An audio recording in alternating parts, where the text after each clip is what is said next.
Tepangaken, nami kula Nagia Virus Ismudita saking kelas 11 TKJ 2 SMK Negeri 1 Wonosobo. Alamat kula wonten ing Larangan Bomerto.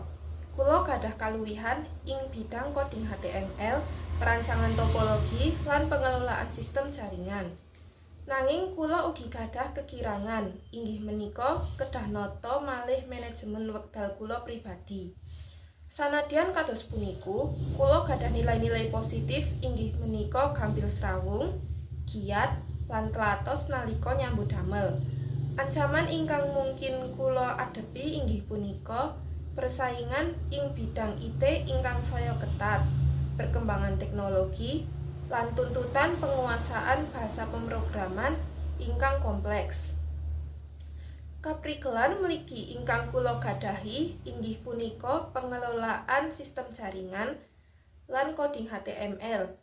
Kula badhe terus ngembangaken bakat puniki supados saged dados profesional ing bidang jaringan lan pengembangan web. Matur suwun.